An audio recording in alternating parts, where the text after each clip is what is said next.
اسمي دست هنا نرسي الحرام من الناس قلب Karim Labidi Mohamed, bonjour. Pouvez-vous vous présenter rapidement? Je m'appelle Mohamed Karim Labidi, je suis né à Tunis. J'ai vécu mon enfance à Tunis dans un milieu moyen. À 14 ans, je suis parti en France avec ma famille. Et là-bas, j'ai été recruté par le chiisme, l'islam chiite. Et je suis parti en Iran, où j'ai étudié l'islam. Et après, je suis revenu en Europe et j'ai intégré le mouvement islamiste Nahba pour préparer ce qu'on appelle un coup d'État contre Bourguiba. J'étais arrêté en 87 et après l'arrivée de Ben Ali, j'ai été gracié. Et depuis, je commençais à douter de l'islam et de l'islamisme. Et je menais presque 10 ans de recherche de moi-même. Et en fin de compte, j'ai quitté l'islam définitivement. Et je suis devenu un apostat de l'islam.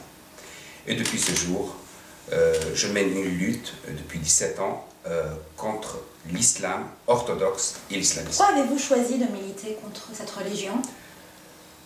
Déjà, moi, je ne l'appelle pas une religion. En fin de compte, l'islam, au début, je croyais que c'est une croyance ou une religion, mais en fin de compte, c'est une idéologie qui se cache derrière une religion, n'a rien d'une religion. C'est vrai qu'il y a certaines sectes qui sont sorties de l'islam, qui sont plus une religion et une foi, mais l'islam lui-même, orthodoxe, reconnu maintenant dans les deux grandes écoles chiites et sunnites représentés par Qom en Iran et l'Azhar en Égypte, ça n'a rien à voir d'une religion.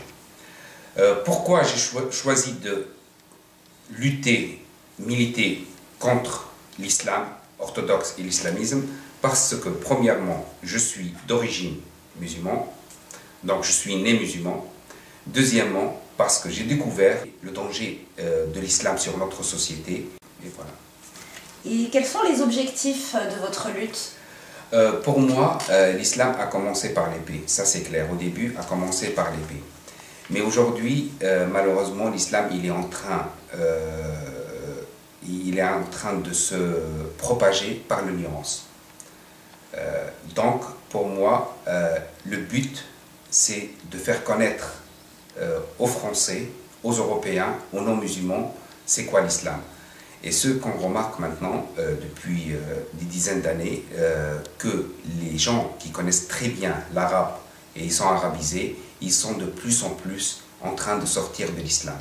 Par contre, les gens qui ne connaissent rien l'arabe et qui ne sont pas arabophones, ce sont des gens qui sont en train d'intégrer cette religion très dangereuse par rapport à ces idées qu'elle propage. Et donc, selon vous, quel est l'avenir de l'islam en Occident, en Europe? Si la France ou bien l'Europe continue sur sa politique qu'elle mène jusqu'à maintenant, et si les citoyens européens ne veulent pas se rendre compte du danger de l'islam en Europe, parce que l'Europe elle est devenue une plateforme pour propager l'islamisme, pas uniquement en Europe, mais même dans nos pays. On voit que l'islamisme il est revenu en Tunisie, en Libye, en Égypte. Il vient d'où? Il vient de l'Europe.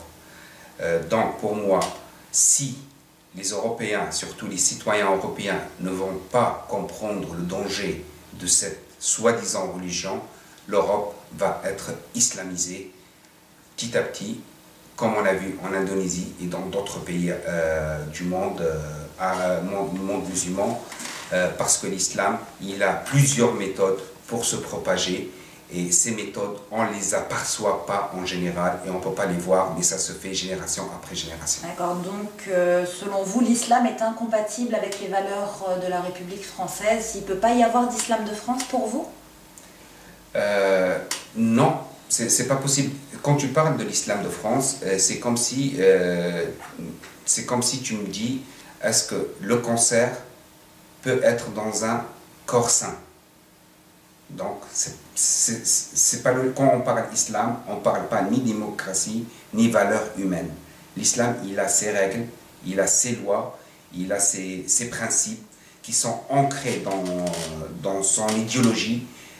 On peut faire apparence, ça veut dire mentir et montrer un islam de France, mais en vérité, ce n'est pas de l'islam de France, mais tout simplement une apparence, une hypocrisie pour faire propager l'islam en Europe. Mais après, il y aura le vrai visage de l'islam qui n'a rien à voir ni avec la démocratie, ni avec les principes humains. Et ça, c'est le cas de tous les mouvements fascistes, comme le nazisme, qu'on a cru en Europe par le bail de la démocratie et les élections.